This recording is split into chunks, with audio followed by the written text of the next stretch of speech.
Good morning, it's Sunday, May 23rd. This is ready for some sanding and then a top coat.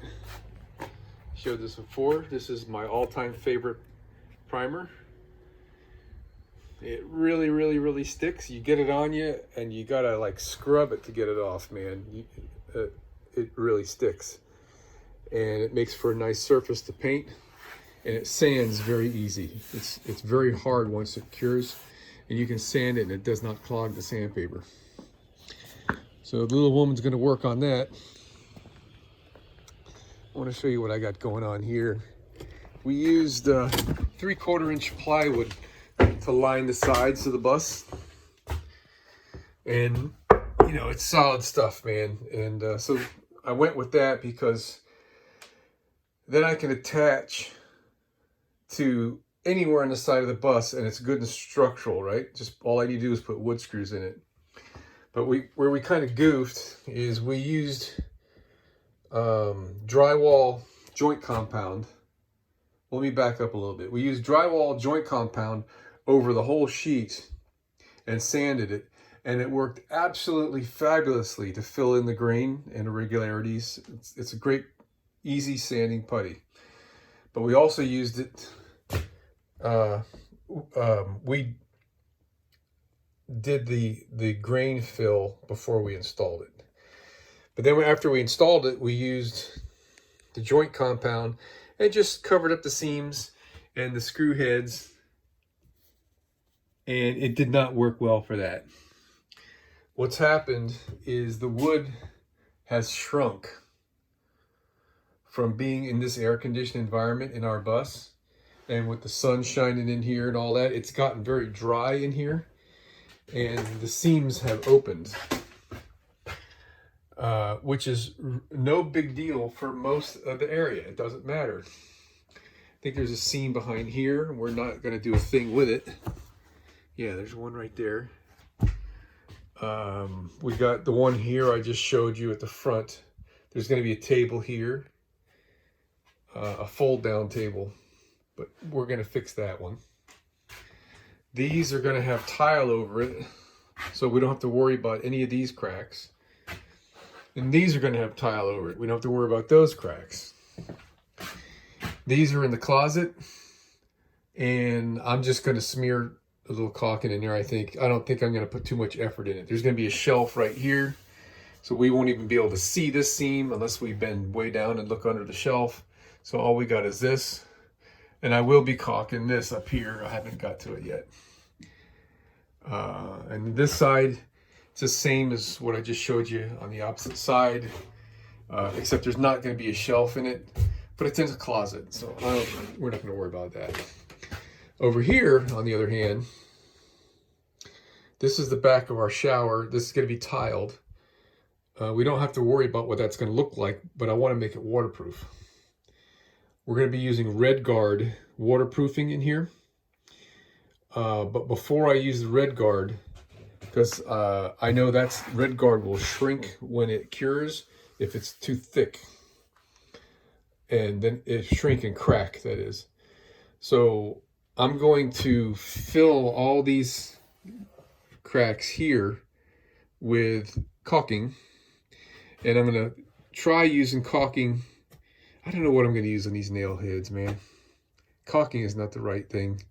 It's kind of hard to use. You can't sand it. Maybe I'll try a wood filler.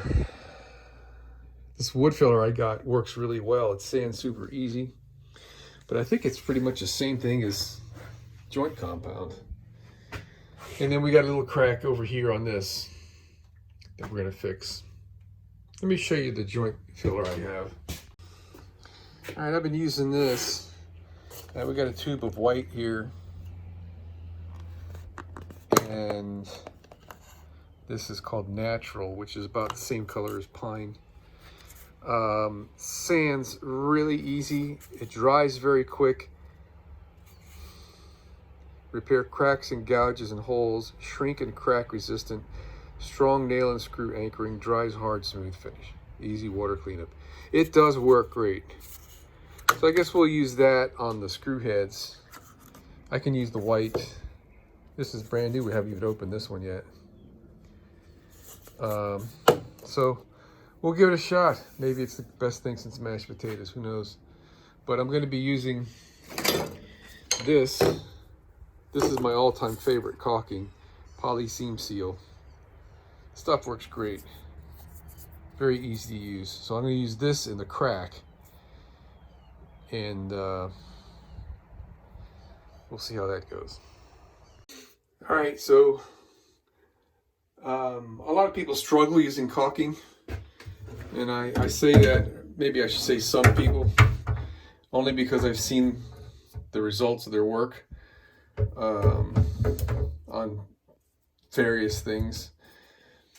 And so if you use anything that's, if you use silicone, that's a whole separate process of what I'm going to do here, and I'm not going to go there. If you use a water-based caulking similar to this, that's been siliconized, it means it's got silicone in it. It's a little bit harder to work with. It skins, it pulls more. This does not have silicone in it. This is a regular, I don't know, all-purpose, whatever, latex kind of caulk. Very smooth and creamy. It's kind of like the consistency of mayonnaise, maybe a hair thinner. The trick to using this is a finger, a wet finger, and I've got a wet terry cloth towel here. This is probably not quite wet enough. Almost dripping wet is what you want, but not dripping wet. Yesterday I sanded and cleaned, and I used compressed air to blow out all the dust, and then I wiped it down with a damp towel to get all the dust off of it. And so what we're going to do is we're going to squeeze a bead in that crack. I'm not going to be able to show you. I don't think I can.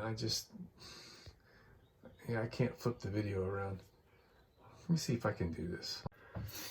All right, so let's give it a go here.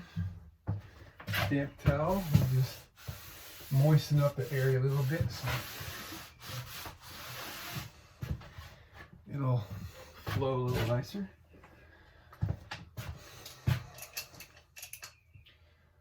All right.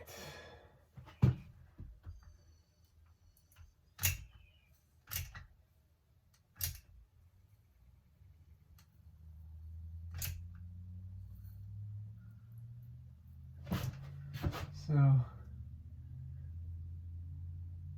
I'm going so I could see a little bit of a bead squeezing out in front of the tip here, so I know that I'm filling the groove. And the groove is actually helping me keep the nozzle tip in place as I go along.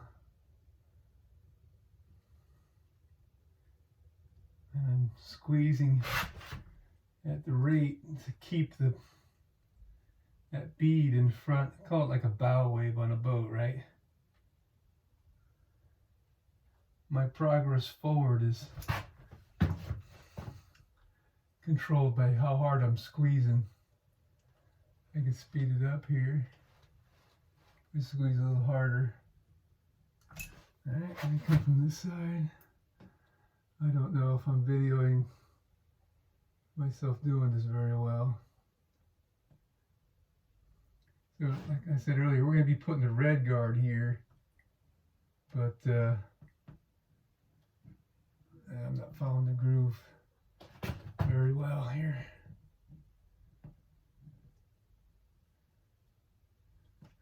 Keeping the bevel of the caulking gun flat with the surface, so it kind of creates a seal to get the caulking squeezed. Release my trigger here. Alright, so need to add a little bit more on that end.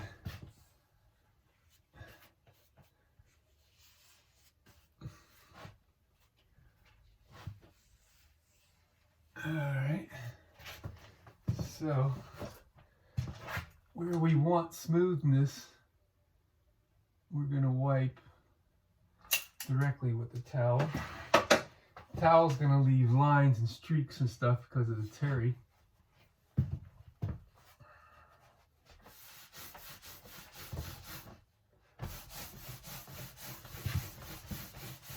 Alright, that just levels it right out. And it gets it squeezed into the joint really well.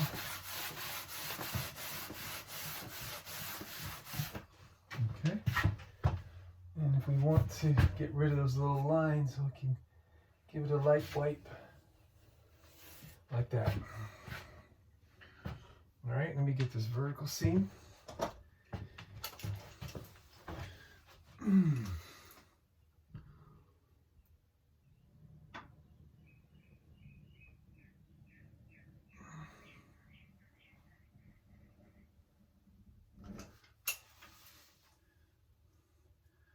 Again, we're gonna be using the red guard here, but I'm just doing this to provide a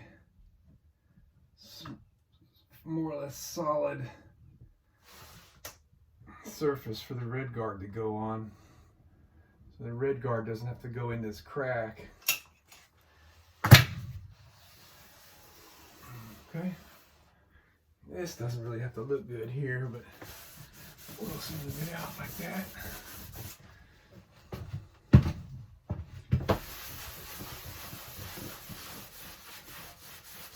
Alright, there we go.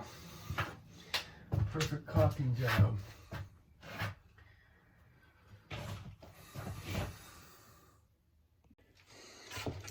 Alright, so we got that seam filled and wiped and rubbed.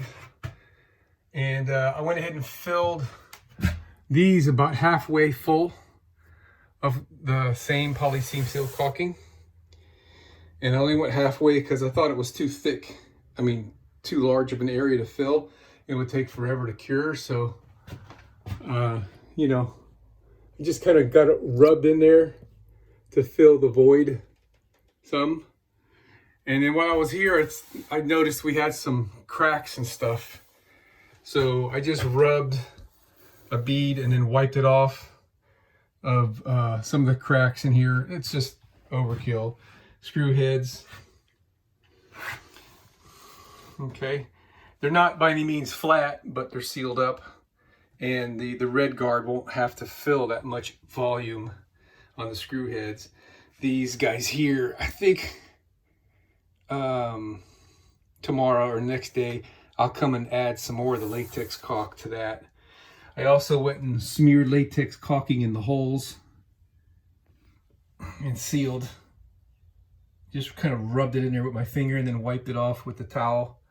I probably shouldn't have wiped it with the towel, but hey, you know what? It's something, right? All right, so now I'm gonna take and I'm gonna go ahead and do this bead while we're here. And I wanted to caulk these anyway. I should give this a little bit more time to cure here before I caulk these. I think this will look a lot nicer if we put a bead of caulk. I think I did that on these already. Yeah, it really makes it look nice when you put a little bead of caulk in there, wipe it nice and clean. So I think at this point, I'm going to come back here now and smear some of the wood filler on these screw heads. I tighten them up a little bit to give me a little bit more depth to fill, and also because they looked like they were loose from the wood shrinking.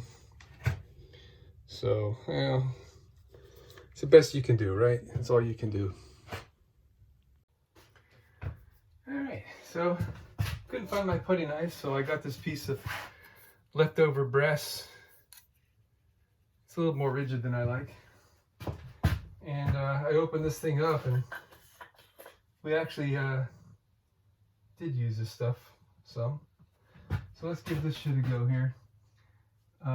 So filling screw heads, it's really easy to get an air pocket in the screw head, and then no matter what you do, when you're smearing the putty to try to level it, it reacts like there's an air bubble underneath it. So if you put your little nozzle on the edge of the screw.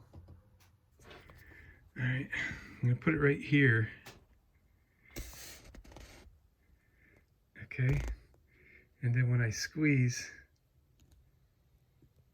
you see how it fills it from the bottom and it pushes out the air?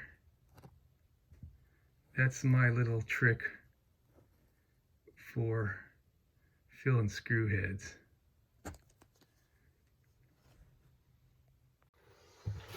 Okay, so we got a bit of a clog going on here.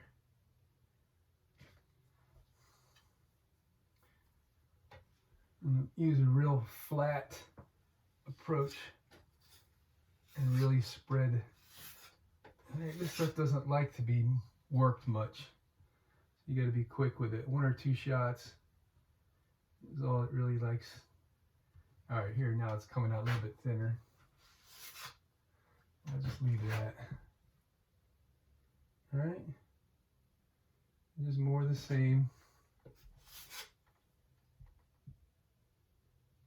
This is going to take more than one go around here. This first fill is just getting it down in the screw head, and I'm leaving as much as I can.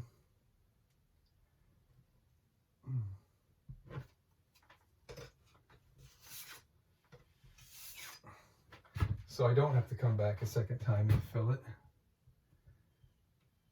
Actually, I just realized I kind of faux pas a little bit.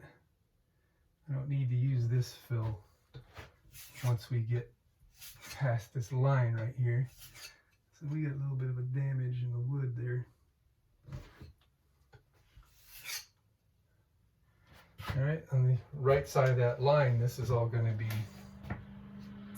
red guarded. So I'm going to fill all those screw heads right there now with the poly seam seal.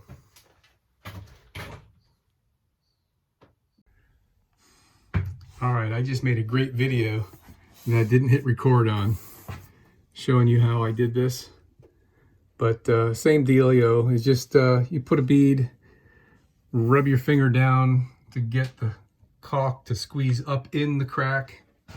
Come back with the towel and give it a good wipe. Come back, wet your finger with the towel and rub your finger on it, and it takes all the little marks out that the towel makes. And I ran the caulking down there as well. Yeah, it looks like I got a little bit of a holiday right there. I'm just gonna leave that for now because I don't want to mess up what I've got. Normally I only put the caulking after I've painted because the caulking makes such a superior line. But over here I'm just kind of whacked out because of what I'm doing. So in a few hours I'll be able to sand these and decide if it needs more of the filler. And then I can come back. I guess I'll prime this up to around here. Just go past this line a little bit.